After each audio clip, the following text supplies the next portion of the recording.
Mais do que a praga em si, a Grande Fome Irlandesa foi provocada pela intervenção estatal britânica.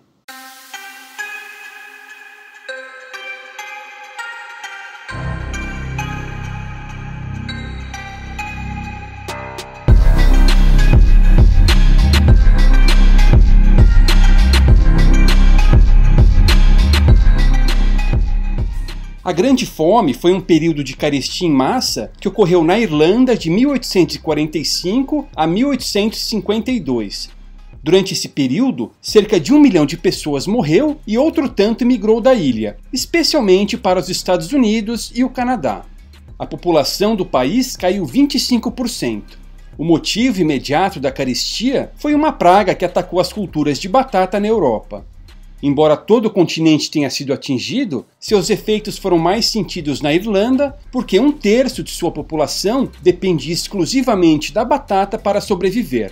Naquela época, a Irlanda estava sob domínio britânico e fazia parte do Reino Unido da Grã-Bretanha e da Irlanda. A maior parte das terras irlandesas pertencia a famílias inglesas ou anglo-irlandesas, protestantes, que viviam na Inglaterra. E isso foi o problema.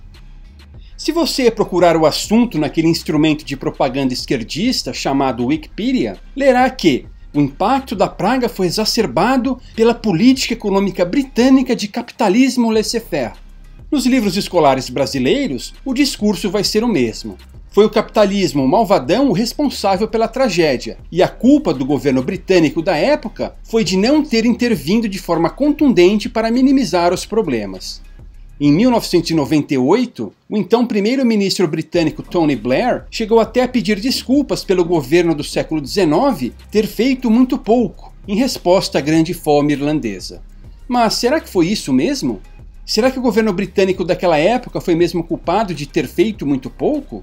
Claro que não, né? Na verdade, sua culpa foi de ter feito coisas demais. Se não, vejamos. Os ingleses conquistaram a Irlanda várias vezes e foram se apropriando ilegitimamente de grandes porções de terra. Os donos dessas terras tinham poderes ilimitados sobre seus domínios, apesar de muitos sequer terem colocado seus pés na Irlanda. Eles usavam agentes para administrar as propriedades. Esses agentes arrendavam as terras para os irlandeses, católicos, que cultivavam plantas e criavam animais, comprometendo-se a entregar periodicamente um certo montante aos agentes. Os incentivos eram perversos. Os donos de terra tinham uma alta preferência temporal. O objetivo era extrair o máximo que pudessem sem se preocupar com o amanhã. A habilidade dos agentes era medida pela sua capacidade de arrecadar com o que era produzido nas terras. Já os camponeses não tinham nenhum direito à terra arrendada. Eles podiam ser removidos pelos agentes ou pelos donos da terra a qualquer momento. A intensa competição pela terra resultava em aluguéis cada vez mais caros e lotes cada vez menores. O tamanho dos lotes se tornou tão pequeno que, quase sempre, apenas batatas eram viáveis.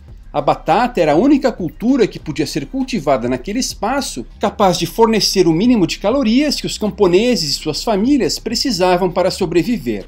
A maior parte da receita obtida pelos agentes com a agropecuária era enviada para aquela aristocracia ausente, transferindo assim riqueza da Irlanda para a Inglaterra. Sob o domínio inglês, os irlandeses já haviam passado por várias carestias mesmo antes da Grande Fome. Em 1843, o governo britânico criou uma comissão para lidar com a questão fundiária irlandesa. Você já sabe como essas coisas funcionam, né? Quando não se quer resolver um problema, basta criar uma comissão. Dito e feito. A comissão, cujo presidente era o Conde de Devon, era composta apenas por donos de terra.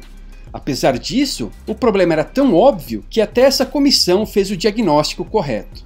O Conde de Devon relatou: seria impossível descrever adequadamente as privações pelas quais os camponeses irlandeses e suas famílias enfrentam silenciosamente. Em muitos distritos, a única fonte de alimento é a batata e a única bebida é a água.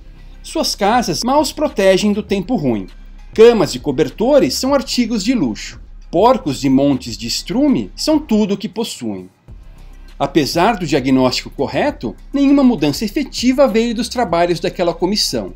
Quando a praga chegou em 1845, os efeitos foram devastadores. Mas e a resposta do governo britânico? Foi de laissez-faire mesmo? De jeito nenhum. Longe de deixar o mercado trabalhar, a Inglaterra lançou um massivo programa de intervenção estatal que consistia especialmente em empregar pessoas na construção civil.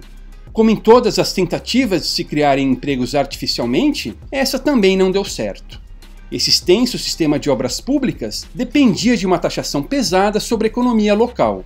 Logo, a única coisa que os oficiais ingleses faziam era desviar recursos de projetos que aumentariam a produtividade para outros que levavam a construções inúteis. Por exemplo, muitas das estradas construídas no período iam do nada ao lugar nenhum. Além disso, os salários que os irlandeses recebiam nessas empreitadas eram baixos até para os padrões locais. Eles gastavam mais calorias trabalhando nas obras do que conseguiam adquirir com o salário que recebiam. Em 1847, o governo aumentou os impostos. A concentração dos trabalhadores e os refeitórios aumentava a transmissão de doenças.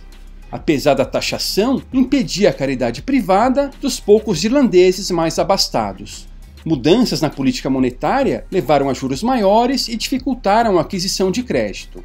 Tudo isso parece corroborar o que John Mitchell, um jornalista e ativista irlandês, chegou a escrever na época. Deus mandou a praga das batatas, mas os ingleses é que criaram a fome.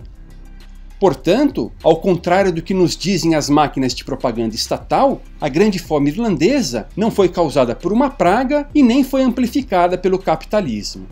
Assim como doenças em humanos, pragas em culturas vegetais sempre aconteceram e sempre vão acontecer. E o capitalismo, o livre mercado, passou longe da Irlanda do século XIX. Na verdade, a grande fome irlandesa foi causada pelas brutais intervenções políticas e econômicas de um dos impérios mais poderosos e agressivos que o mundo já conheceu. Os irlandeses não sofreram com um fungo e muito menos com o livre mercado, mas sim com invasões, conquistas, roubos, medidas protecionistas, programas de bem-estar social, obras públicas, regulações, impostos e inflação. O culpado, mais uma vez, foi o Leviatã.